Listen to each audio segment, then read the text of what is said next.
Hello there, and welcome to the Grad School Application Workshop hosted by the Office of Graduate Studies and Research. My name is Jake, and today, of course, we're going to talk about all things about applying to grad school. So, as far as today's agenda, we're going to go over a couple things.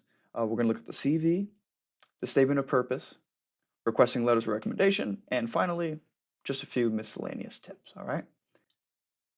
Before I get started, I'd just like to say that if there's anything that is particularly important to you or you'd like to skip ahead to, feel free to go back and forth, um, you know, whatever works best for you.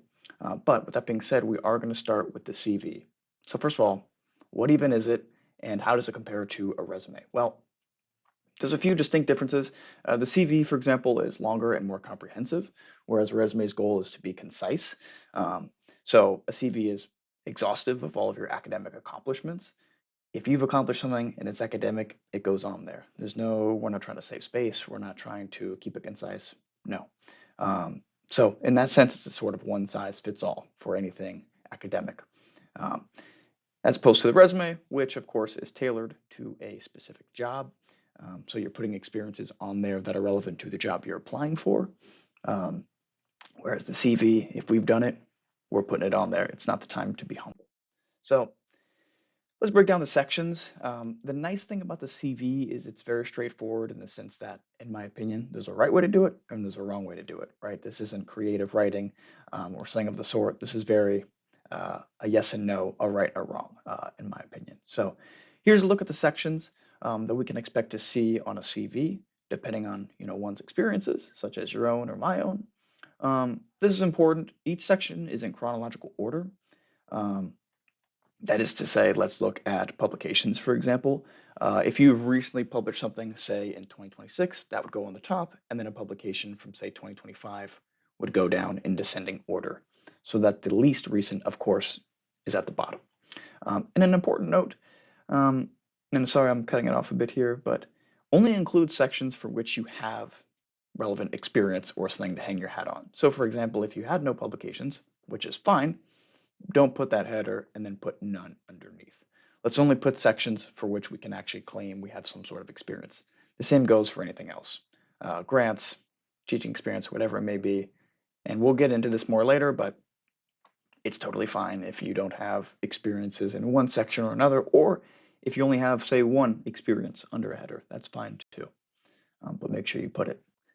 Now, we're going to break it down in terms of do's and don'ts. So, of course, we'll start with the do's. Uh, this might be the most important thing about the CV besides the content of it. How well organized is it? Somebody should be able to pick it up and look at it, and it's easy to follow, it's easy to read, they can plainly see what you've done. It's not the time to be creative, colors, designs, nothing of the sort. We'll look at a few examples here in a moment, but it should be very straightforward and easy to follow. Okay, I touched on this, only include relevant experiences and points, but I'll expand on this. Um, this is an academic sort of resume, we can call it. As such, it should only include points that are pertinent to that. So, for example, it may not be entirely relevant that you have CPR training. It may not be entirely relevant that you worked as a lifeguard for 2 years. And that's not to diminish those experiences, but they're just not terribly relevant to a CV. And I'm of the opinion that when we include those experiences, it may look like we're compensating or that we don't have a lot of confidence in what we've got. If our CV is only a page long, 2 pages long, that's fine. That's what it is, and we're proud of it no matter what. We can always build on it. I think it's when we start to try to fluff up our CV with these sort of frivolous activities or experiences that I think we kind of err a bit. Okay, it goes without being said, but when you're applying to graduate school, there's not a single grad school that you would like to get into that's going to be okay with spelling errors. And if you do get accepted by the kind of program that's okay with spelling errors, then maybe it's not the kind of program that you'd like to be in anyway. So check very closely. Now is not the time to cut corners, obviously. Uh, and ask your professors and your mentors to see their CVs. Inevitably, it's probably going to be great. It's going to be a lot longer than yours or mine. It's going to have a wide range, a plethora of experiences. That is okay. Our goal is not to compare the content of ours to theirs. Our goal is to see their format, to see their layout, see if they have any ideas. Um, Again, we're not comparing. I remember the first CV template that was shared with me, it was someone's actual CV, and I looked at their experiences and I thought, oh my gosh, I'm never going to get into grad school because mine does not look like this. But we're all at different places, and we're going to touch more on that later. And then finally, just to kind of reiterate, keep it simple. We don't need to reinvent the wheel. It's a CV. Let's make it as simple as we can, make our experiences plainly obvious. We'll be fine. Okay? So, more do's. Uh, this is just something brief. This is my discipline, APA. Yours may be a little different, but for all intents and purposes, these are some of the kind of things that you could include on there. Skills like second languages, I think, are great. Computer proficiencies, to each their own on that. I might not personally do that, but let's say you have coding experience with software like R or SPSS, maybe you do include that. Um, so, and then optionally references, again, that depends on the person. Some people will include them. My philosophy is that, well, if you're applying somewhere, ostensibly they'll be asking for your references anyway, so I don't really see the necessity to include them, but that's a totally personal thing. You're not going to lose points if you do or don't include them. So now, the don'ts. Let's talk about the don'ts. Uh, Unfortunately, I am covering the punchline of this meme, which maybe isn't that funny anyway. It says former child on it. Okay, so goes back to my previous point. Don't include irrelevant experiences. Again, if your CV is only a page long, totally fine. Embrace it. Okay. Same goes for hobbies, pictures, age. You can't imagine those things are terribly relevant when applying to an academic institution. So don't include them. They don't belong. Um, and really, we got to swallow our pride here. We can't do it alone. Just like any piece of writing, just like any project worthwhile, it's going to need second opinions. It's going to need third opinions. It's not going to be perfect on the first go. Because while you've put it together, you might be able to understand it. But when you're sending this out, you're not the one who's going to be trying to understand it. Other people are. So you need to be sure that your mentors, your peers, whoever it may be, can understand it. So get those second opinions. It's fine. And I understand it can be very sensitive. You're putting your accomplishments on there, or maybe your perceived lack of accomplishment, which we've all gone there. So just send it to someone you're comfortable with. Be willing to check your pride at the door and just get those opinions. It's totally fine. And man, this is so crucial. Do not compare the content of your CV to other people. Don't do it. We all have a unique journey. We're all applying to different programs. There's a lot of programs out there, lots of graduate schools out there. We all have different experiences. And there's always going to be many people whose CVs are just more impressive than yours or mine. It's just a fact of life, and it's fine. It's not the end of the world. We're not here to compare ourselves up or down to other people's CVs. So, um, briefly, this is a great CV in my view. It's so simple. It's got bolded, underlined, and regular text, some italics, no colors, no varying font size, no images, no extraneous frivolous information. It's perfectly organized. It's straightforward. Um, of course, it helps that this gentleman has a PhD, but all jokes aside, I mean, it just looks great. And just for the record, somebody who has their PhD, again, this is just an example, would probably have a much greater depth of experience than we're seeing on this example. But format-wise, I think it's great. Now, a bad CV example, this. And the best part about this, guys, is it doesn't take a professional to, you don't even need to read the contents of this, right, to understand. Because in fact, the contents of this could be impressive. They could have a great, kind of accoutrement of experiences, right? But just by looking at it, you can see that the fonts are off, there's random bolding, there's colors. It just doesn't look good to the eyes. Um, Whereas, can I go back? No, I can't. I don't know how to use technology. But whereas with the other one, you don't even really need to read the contents of it to see, you know what, that looks good. I can follow this. This, you don't even really know where to begin. It's not great. Okay, we'll just look at a few more. Just be relevant. Okay, it probably doesn't help that you assisted your grandpa with his porch, or that you founded a RuneScape clan. Um, I'm not even really sure what RuneScape is, um, But, and then this is just a bit of a personal opinion, but the kind of buzzword, um, you know, uh, motivated go-getter with robust experience in maximizing synergy, what does that even mean? Let's not be too descriptive. Let's just list our experiences, guys, okay? Um, anyway, and finally, the best part about the CV. This is, when I heard this, I mean, it all got better for me, okay? There's no such thing as plagiarism on a CV because at the end of the day, it's going to include your experiences. How could it not, right? How could it not? It's going to be all you. So what does this mean? This means you can literally, and I'm saying this, I'm putting myself out there. This is what I was told by C Tree here on campus. Copy and paste someone's that you like.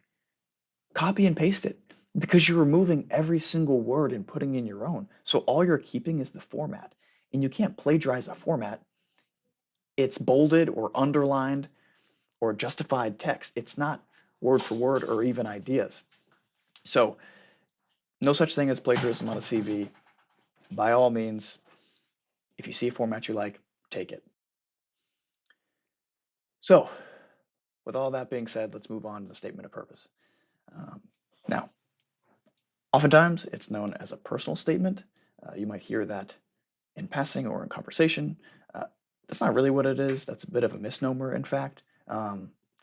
Yes, this is the time for your voice to come through, no doubt about it.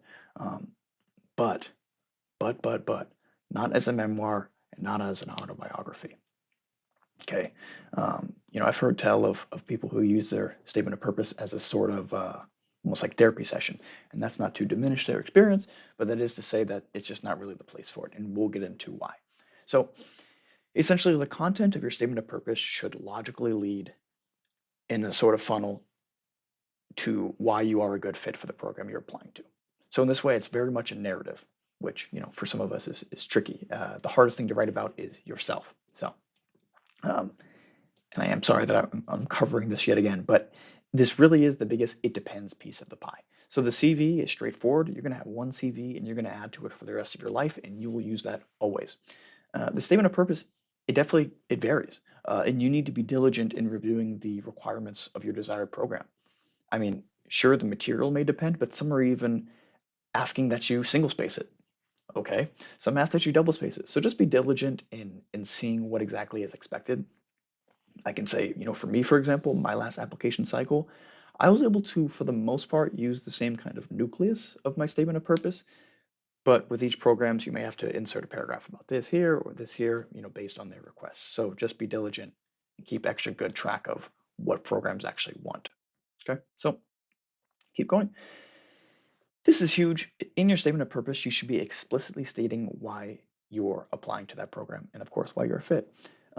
And by the time you're saying that, it's my desire to earn my blank from blank university because it should make perfect sense, right? So the reader should get to that point, and logically, narratively speaking, you've already kind of crescendoed to that point. They're thinking, oh, well, of course, because he just listed XYZ, or she just said she's done XYZ, and that's why they're applying to this program. So it should make perfect sense. And again, to reiterate, you should be explicitly stating, I want to earn my PhD from this school. And sometimes you'll be explicitly stating with which faculty member as well. Um, anyway, yeah, so I just kind of beat myself to the punch. Yeah, who you want to work with and why. Like I said, based on the contents of the statement of purpose, which you've already laid out, it should make perfect sense. Okay. And yeah, so let's have a little story time that may make you feel better about your grad school application process. So for me, my first cycle through, I applied to a handful of PhD programs. I'm in a master's program currently. And I had a good solid template for programs that I was applying to. And I would just kind of fill in the blanks as needed based on the program, add this, whatever it is. So in my final paragraph, where it says, it is my desire to earn my PhD from literally blank underscores university because blank, with blank faculty member. Well, you might be able to see where this is going. I accidentally submitted a statement of purpose with literally the blanks in it. It is my desire to earn my PhD from blank university. Don't do that. It either means you're not too smart, like me, or you just don't care, and a program wants neither in an applicant. So proofread, proofread, proofread.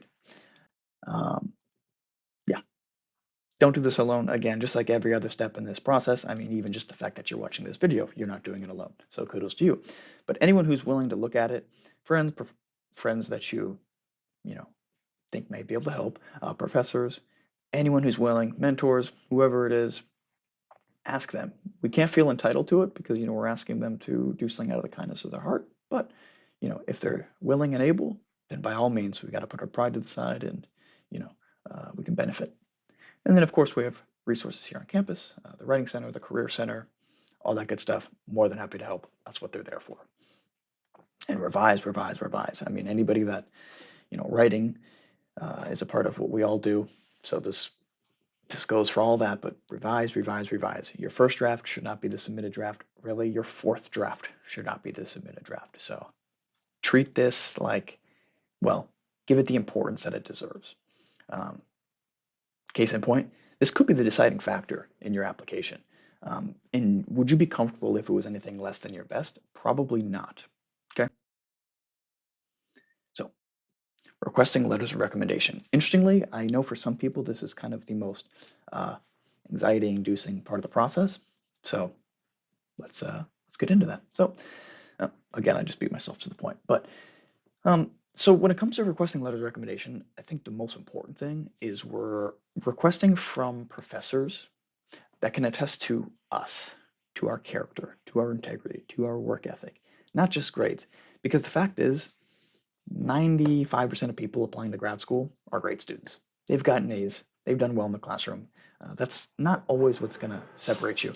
And not to mention, um, you know, it, it's not going to move the needle. So a professor wants to see, or similarly, someone you're applying to wants to see that you're a person of character. You're a person who's worked hard. You're a person who's been committed. The grades, they're great, absolutely. Um, but again, they're not moving that needle. And to that point, we don't want to ask professors that we didn't really develop a relationship with. We don't want to ask professors where we came into class, we did our work, we got our A, and we left, and we never talked to them. There's plenty of such cases of that happening.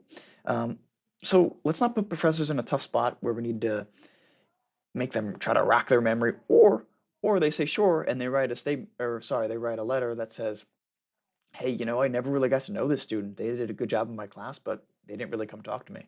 Um, and don't assume that the person you're asking will write it. Oftentimes they will. I'm not saying that. Um, in fact, they almost always will if you've had a relationship. But it's not something that they really have to do or they're obligated to do. It's something they would be doing out of the kindness of their heart. Um, Again, I'm really just kind of self-handicapping here by putting myself here in this corner. But ask as soon as possible, right? So let's say your application is due December 1st. Maybe let's not ask the person of our choice November 20th, right? Let's give them ample time because again, this is something they're doing out of the kindness of their heart. And a lot of faculty get asked by a lot of people. You're not the only one they're going to be writing a letter for. We want to give them ample heads up. And when we ask them, we're asking, can you write me a strong or good letter of recommendation? Um, you might say, I took your class in blank time and I received an A. And then you might say, you might remember when we did blank or like a project, whatever it may be.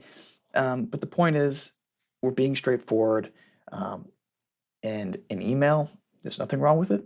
Some people may be a little discouraged in terms of asking in person, totally fine. In email works all the same. And I have this here, but it really, in my opinion, there should be no surprise that you're asking them.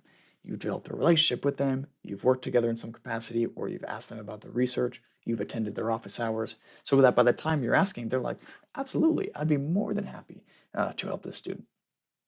So, and then again, I keep beating myself to the chase, but give them as much heads up as possible. How much? As much as possible. Um, if you know you're applying to a program and that application is due December 1st, ask them in August. Ask them in August. Are they going to do it in August? Probably not, but you're giving them time. And I think I have, yes, when they accept, because they will, because you'll ask nicely and you'll have had a relationship with them and it'll all be good. Send them an organized list of schools that you're applying for so they can kind of see, okay, they're applying to programs in kinesiology or clinical psychology.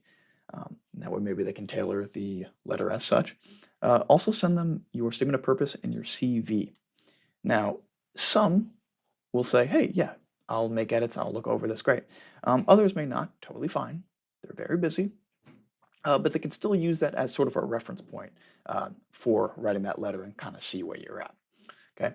And this is crucial. I know this can be nerve-wracking for some people. It's totally okay to give reminders throughout the semester. You're not being pushy. Believe me, believe me, believe me, they would want that. So after, 2 months, you might just say, hey, email. Again, thank you so much for writing my letter. I really appreciate it. Just a reminder, the deadline is December 1st, December 15th, February 1st. Whatever it is, believe me, you're not being pushy, especially if you word it, respectfully. Um, be patient. Um, like I said, professors are busier than you and I even realize, and we know that they're busy. Um, and to write a letter of recommendation is not anywhere in their job description. They're doing it as professionals um, who care about their field and care about you. So, let's not feel entitled to it. Let's not feel like they have to do it on the spot. They'll get it done. We can be nice, we can remind them, but at the end of the day, we got to be patient. Okay.